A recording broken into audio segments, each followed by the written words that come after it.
A real estate development in Foshan, Guangdong has plunged into chaos due to a sharp drop in housing prices, sparking outrage among homeowners. Many frustrated buyers gathered at the sales office demanding an explanation from the developer for the steep price cuts. Videos show intense clashes between homeowners, sales staff, and security personnel, with the situation spiraling out of control. According to sources familiar with the matter, when the development first launched, a unit was priced at 1.8 million yuan. Now the same unit is selling for just 850,000 yuan, with furniture and appliances included. This drastic price difference has fueled large-scale protests. Beyond Foshan, similar incidents have been reported in other parts of China. In multiple cities, property prices have dropped by hundreds of thousands of yuan overnight, leading to heated confrontations at sales offices. A TikToker in Shanghai noted in a video that housing prices in the city's prestigious Lujiazui district have seen a drastic decline. The price of housing in Lujiazui has dropped from 130,000 yuan per square meter to just 60,000 yuan.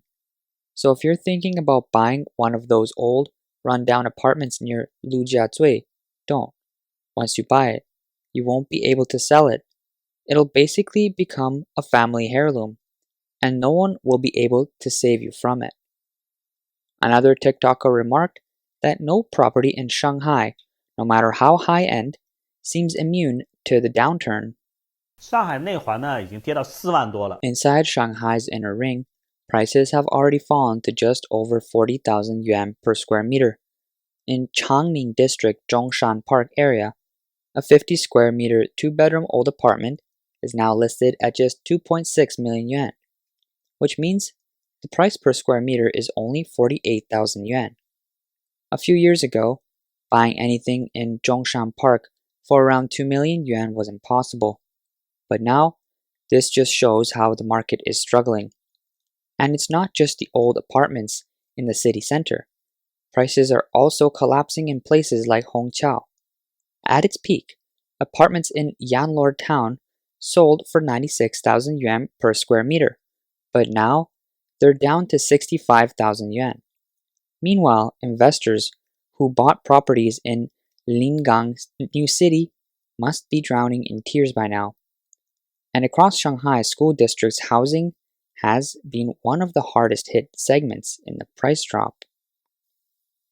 Shenzhen's real estate market is also seeing significant price cuts. Reports indicate that luxury properties in the city are now being sold at half price.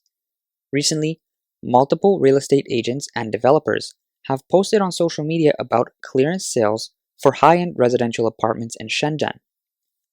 According to a February 26 report by Chinese news outlet National Business Daily, several high-profile luxury developments, including East Asia International Apartments in the well-known Xingmihu district, Golden Phoenix Mansion in Nanshan, Xili, and Shenye Chongchang in Futian, are drawing significant attention. One advertisement for a clearance sale highlighted that a 77 square meter unit originally priced at 12 million yuan is now available for 5.6 to 5.8 million yuan.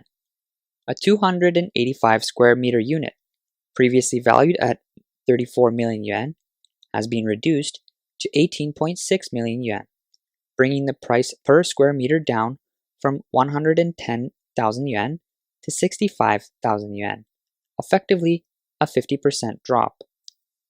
A real estate agent, Mr. Huang, mentioned that a group of investors recently purchased over a dozen units as part of a bulk clearance deal.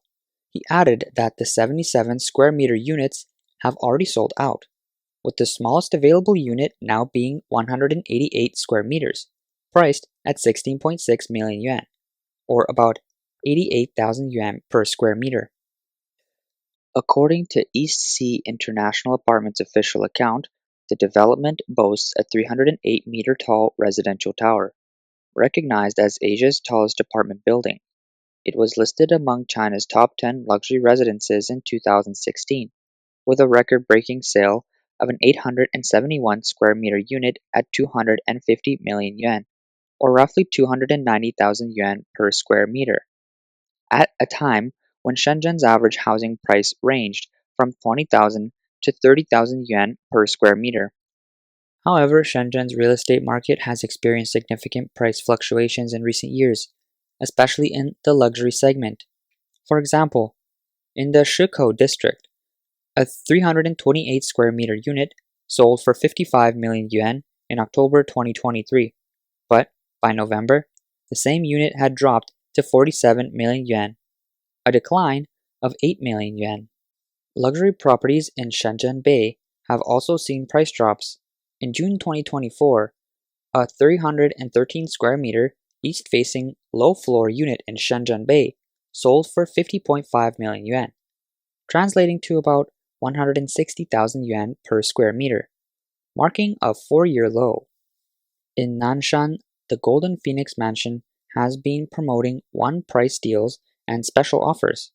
According to data from an agent handling the property, nearly 30 high-end units, each priced at over 10 million yuan, have been sold since February, with total sales reaching nearly 300 million yuan.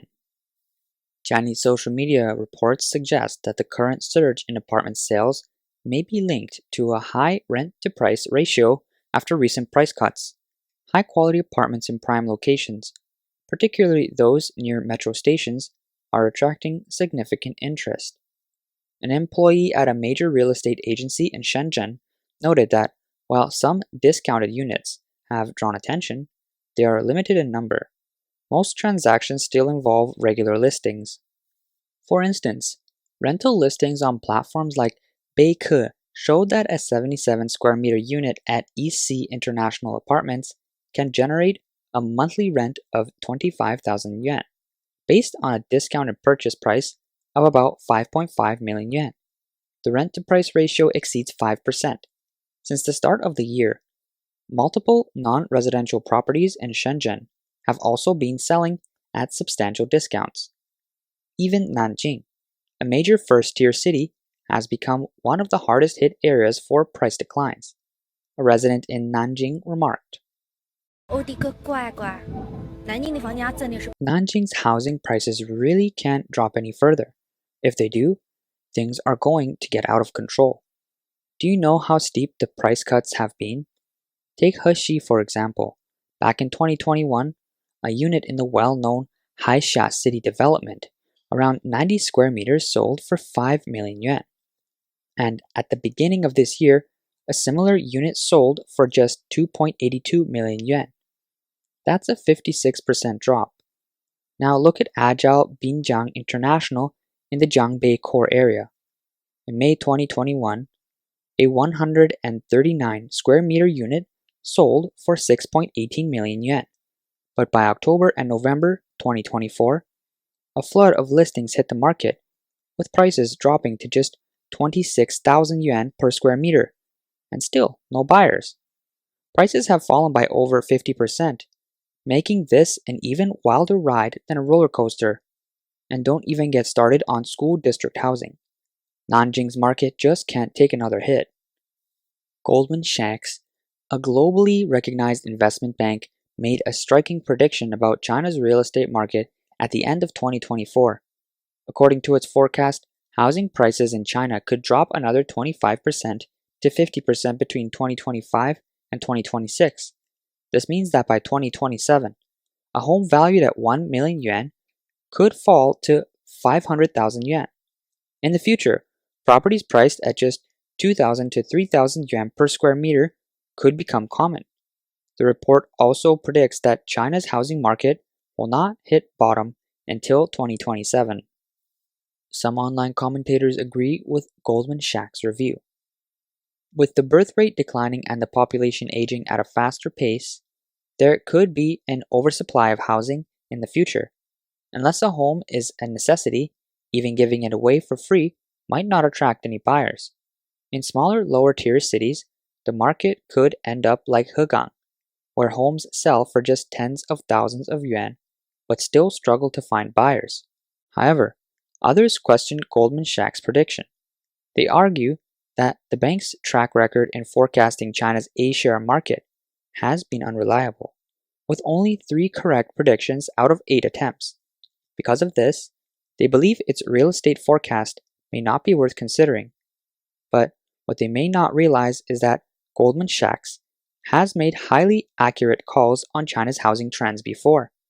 Its predictions about the collapse of major developers like Evergrande and Vanke were widely recognized by Chinese investors. Signs of continuous housing market decline can also be seen in related sectors, particularly property management. In more than 10 cities, property management fees have come under significant pressure. The issue is not just an oversupply of housing, but also an oversupply of property management services. Over the past 30 years, rapid real estate expansion led to a growing demand for property management. According to China's economic census data, the number of property management companies in China was just 58,000 at the end of 2008. By the end of 2018, that number had surged to 234,000, multiplying several times over a decade. However, in the past 3 years, as real estate sales have plummeted, the demand for property management services has also declined. Property management is closely tied to the real estate industry, and leading companies in the sector are now feeling the pressure. Financial reports show that China overseas properties revenue grew from 2.6 billion yuan in 2020 to 3.6 billion yuan in 2021, 5 billion yuan in 2022, 6.3 billion yuan in 2023, and 6.8 billion yuan in 2024. However, the annual growth rate has slowed significantly from 18% in 2020 to 51% in 2021, 35% in 2022, 23% in 2023, and just 9% in 2024, dropping into the single digits for the first time. In response, property management companies have started offering discounts on fees to retain homeowners.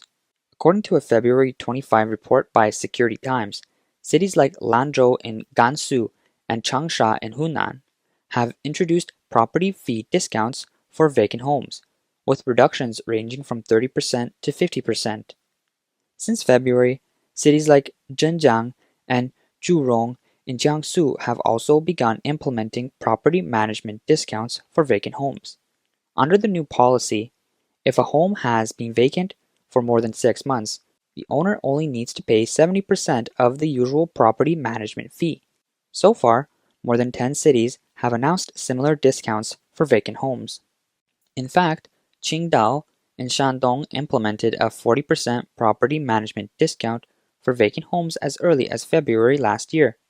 In Lanzhou's Xincheng district, vacant homes that have been unoccupied for more than 6 months can apply for a 50% discount on fees. Even occupied homes are seeing lower property management fees. On June 1st last year, new pricing standards for property management fees took effect in downtown Chongqing.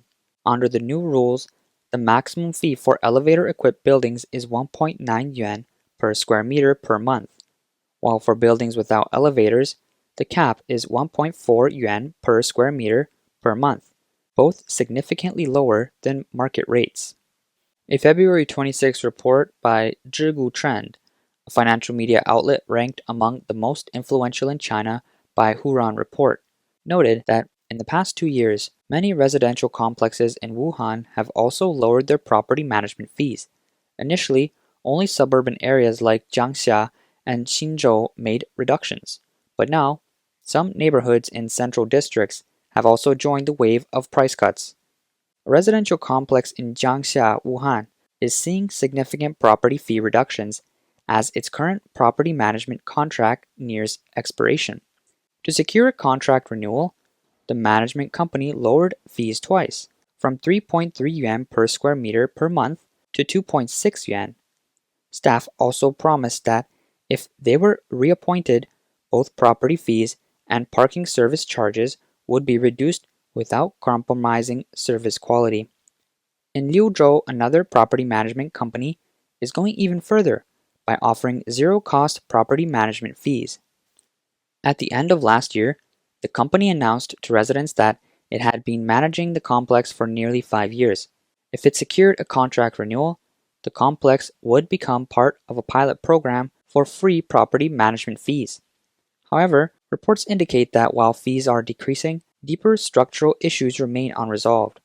There is no transparent, publicly available breakdown of how property fees are spent. Without a homeowners association, many community matters are difficult to address. Currently, only about 30% of residential complexes nationwide have such associations. Meanwhile, as buildings reach the 20-year mark, major repairs and replacements become necessary, raising the question of where funding will come from. As China's housing vacancy rate continues to rise, property management fee collection has become a major challenge. A report from Beike Research Institute showed that in 2022, the average housing vacancy rate across 28 major Chinese cities was 12%. By 2025, this rate is expected to keep rising. Recent data suggests that the national vacancy rate is now close to 32%, meaning roughly 3 out of every 10 homes are unoccupied. According to international standards, a vacancy rate below 10% is considered reasonable. For homeowners leaving properties vacant, avoiding property fees is often the preferred choice, since an empty home does not require services from the property management company. Paying fees may feel like an unnecessary expense. As more homeowners stop paying fees on vacant properties, a negative cycle can develop. Property managers struggle to collect revenue, staff numbers shrink, community upkeep declines, and eventually, the living environment deteriorates.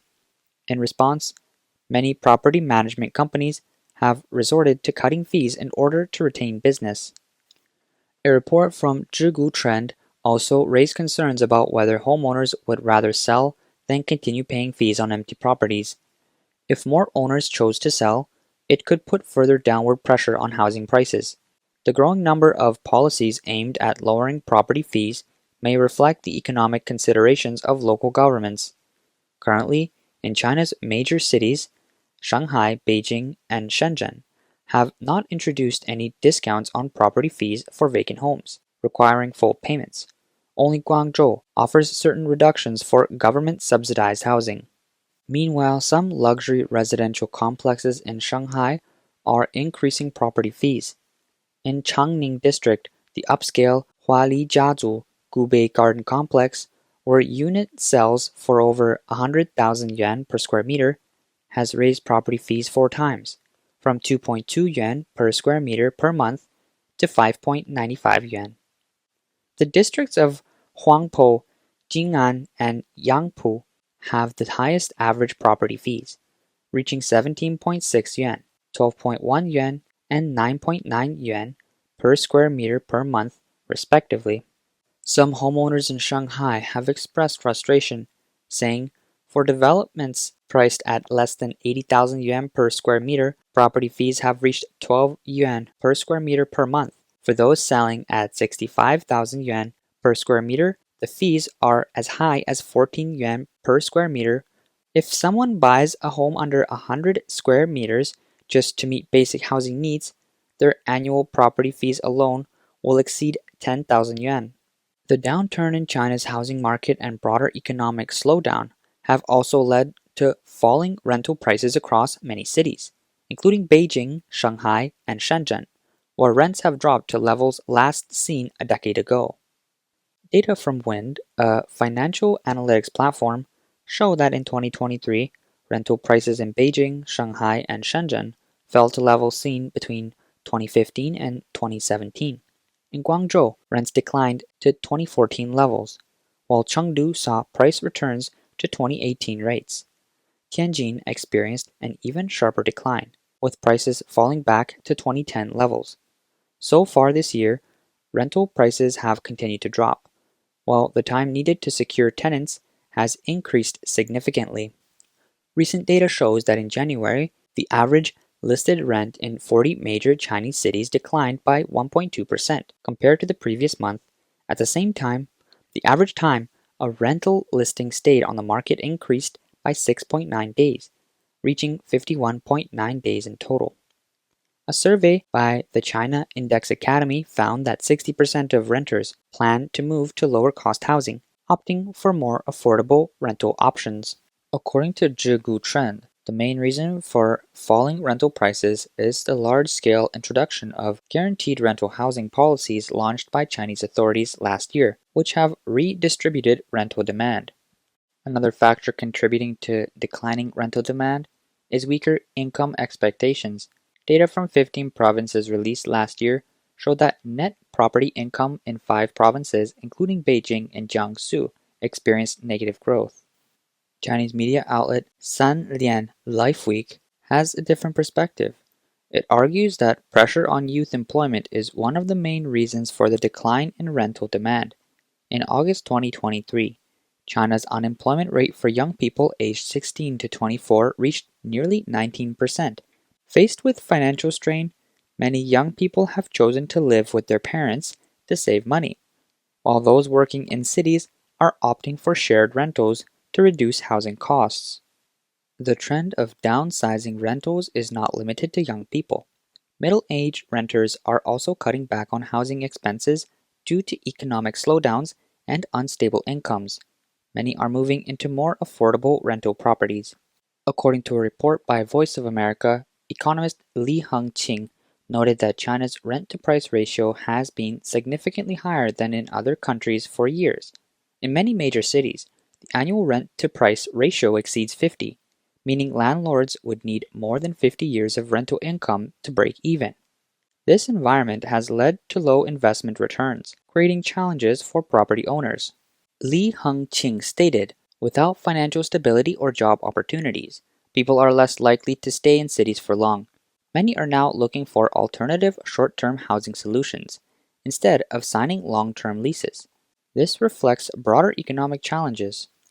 Secretary General Cao Tuyan of the Cross-Strait Policy Association in Taipei also believes that China's weak economy, coupled with declining job opportunities and incomes for urban residents, has reduced people's willingness to spend heavily on rent.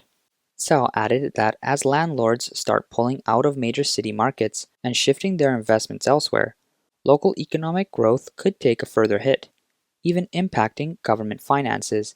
Additionally, with home prices continuing to decline and sales becoming increasingly difficult, many homeowners unwilling to sell at lower prices have instead turned to renting out their properties. This increase in rental supply is another factor contributing to falling rents.